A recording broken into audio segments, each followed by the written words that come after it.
यह कहानी एक राजा और एक बौद्ध भिक्षु की है। राजा तो बहुत से हुए लेकिन यह बौद्ध भिक्षु सबसे अलग थे। इनका नाम था बौद्ध धर्म। इस कहानी की शुरुआत एक परेशान राजा से होती है। राजा ज्यादातर परेशान ही रहते हैं। वह राजा अपने मन को शांत करने का बहुत प्रयास करता है पर उसका मन शांत नहीं हो पाता। वह अपने राज्य के बड़े बड़े विद्वानों को अपने महल में बुलाता है और उनसे उपाय पूछता है। लोग तरह तरह के उपाय राजा को बताते हैं पर कोई भी उपाय काम नहीं करता। एक दिन एक व्यक्ति राजा के पास आता है और कहता है, आपके मन को शांत करने का एक उपाय है।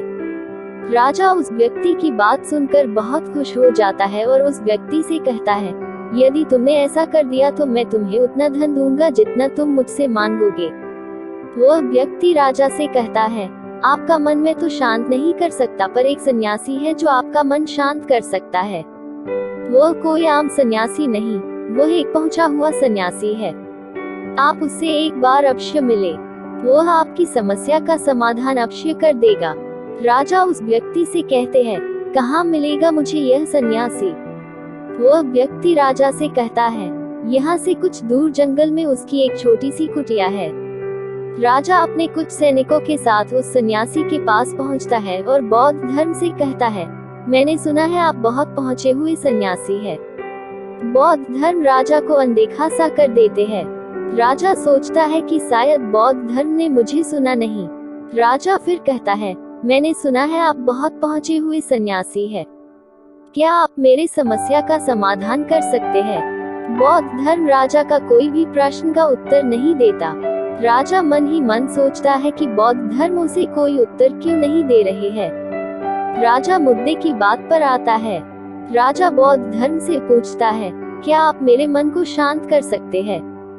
बौद्ध धर्म मुस्कुराते हैं और राजा से पूछता है, तुम्हारा मन अशांत क्यों है? राजा कहता है, वैसे तो मेरे पास कोई भी चीज की कमी नहीं है। धन मेरे पास इतना है जिसका मुझे खुद अंदाजा नहीं। सभी सुख सुविधाएं हैं। लोगों के मन में मेरे लिए आदर है। मैंने बहुत सारे दान पुण्य भी किए हैं पर बस एक चीज की कमी है मेरे अंदर। मेरा मन अशांत रहता है। यदि यह कभी कभी शांत हो भी जाता है तो यह फिर से अशांत हो जाता है। क्या आप मेरे मन को शांत कर सकते हैं? मैं बड़ी आशा लेकर आपके पास आया हूँ। बाकी तो मैंने सब उपाय कर लिए हैं, बस आप ही मेरी अंतिम आशा हो। उद्धरण चिन्ह। बौद्ध धर्म उस राजा से कहते हैं, बिल्कुल, मैं तुम्हारे मन को शांत कर सकता हूँ। राजा बहुत खुश होता है। राजा कहता है, उसके लिए मुझे क्या करना होगा? बौद्ध धर्म मुस्कुराते हैं और कहते हैं, कल सुबह तुम मेरे पास आना, पर ध्यान रहे कि अकेले आना। राजा कहता है, ठीक है, मैं कल सुबह आपके पास आ जाऊंगा। बौद्ध धर्म कहते हैं, पर एक बात और ध्यान रहे, अपने अशांत मन को अपने साथ लाना। राजा सुनकर चौंकता है और सोचता है, यह कैसी बात कही बौद्ध धर्म ने। राजा कहता है, आपने क्या कहा? कृपा करके एक बार और बताएंगे? बौद्ध धर्म राजा से कहते हैं, तुम कल सुबह जल्दी आना और अपने अशांत मन को साथ लेकर आना। कहीं ऐसा न हो कि तुम उसे अपने महल में ही छोड़ आओ। राजा सोचता है कि यह व्यक्ति कोई पागल तो नहीं, पर क्योंकि अब राजा के पास कोई विकल्प ही नहीं है इसलिए वह सोचता है कि एक बार प्रयास कर ही लेना चाहिए। अगले दिन राजा अकेला सुबह सुबह बौद्ध धर्म के पास पहुंचता है और कहता है, मैं आ गया। बौद्ध धर्म उस राजा से कहते हैं, तुम तो आ गए ठीक है, लेकिन तुम्हारा अशांत मन कहाँ है? लाओ उसे मुझे दे दो, मैं उसे अभी शांत करके तुम्हें देता हूँ। राजा कहता है, आप यह कैसी बात कर रहे हैं? आप इतने पहुंचे हुए सन्यासी होकर यह भी नहीं जानते कि मन कोई ऐसी वस्तु नहीं जिसे मैं उठाकर आपको दे दूं। मन तो मेरे भीतर है। बौद्ध धर्म उस राजा से कहते हैं, ठीक है, बैठ जाओ और अपनी आंखें बंद करके उस अशांत मन को अपने भीतर खोजो। राजा अपनी आंखें बंद करके उस अशांत मन को अपने भीतर खोजने का प्रयास करता है। बहुत देर आंख बंद करके बैठे रहने के बाद बौद्ध धर्म राजा के कंधे पर हाथ रखते हैं और कहते हैं, आंख खोलो। राजा अपनी आंखें खोलता है। बौद्ध धर्म उस राजा से पूछते हैं, क्या तुम्हें तुम्हारा अशांत मन मिला? राजा कहता है, नहीं। बौद्ध धर्म राजा से कहते हैं, कोई बात नहीं, अब तुम कल प्रयास करना। आज के लिए इतनी खोज पर्याप्त थी। राजा अपने महल चला जाता है। अगले दिन सुबह राजा फिर बौद्ध धर्म के पास आता है और वैसा ही करता है जैसे कल बौद्ध धर्म ने बताया था।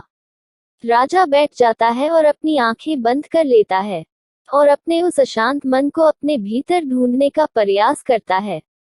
बहुत देर तक राजा बैठा रहा। बौद्ध धर्म फिर से राजा के कंधे पर हाथ रखते हैं और कहते हैं, क्या तुम्हें तुम्हारा अशांत मन मिला? राजा बड़ी शांत आवाज में बौद्ध धर्म से कहता है, नहीं। बौद्ध धर्म राजा से कहते हैं, कोई बात नहीं, आज के लिए इतना ही पर्याप्त है।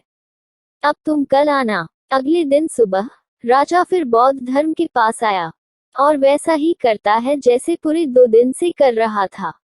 राजा बैठता है और अपनी आंखें बंद करता है और अपने उस अशांत मन को ढूंढने का प्रयास करता है। इस बार बौद्ध धर्म राजा के कंधे पर हाथ रखकर उसकी आंखें नहीं खुलवाते। राजा बस अपनी आंखों को बंद करके बैठा रहता है। काफी समय बीत जाता है। बौद्ध धर्म राजा के पास ही बैठे रहते हैं। पूरा दिन बीत जाता है, पूरी रात बीत जाती है, पर राजा आंखें बंद करके अपने उस अशांत मन को ढूंढ रहा होता है। अगले दिन सुबह राजा की आंखें खुलती है और जैसे ही राजा की आंखें खुलती है, राजा अपने सिर को बौद्ध धर्म के चरणों में रख देता है और कहता है, मुझे मेरा अशांत मन तो कहीं नहीं मिला, पर वह शांति जरूर मिल गई जिसकी तलाश में मैं अब तक भटक रहा था। उस राजा की तरह आप भी अपनी मन की शांति को कहीं बाहर खोज रहे हैं। वह शांति कहीं बाहर नहीं, वह शांति आपके भीतर ही है। बस आपको जरूरत है उसे भीतर खोजने की।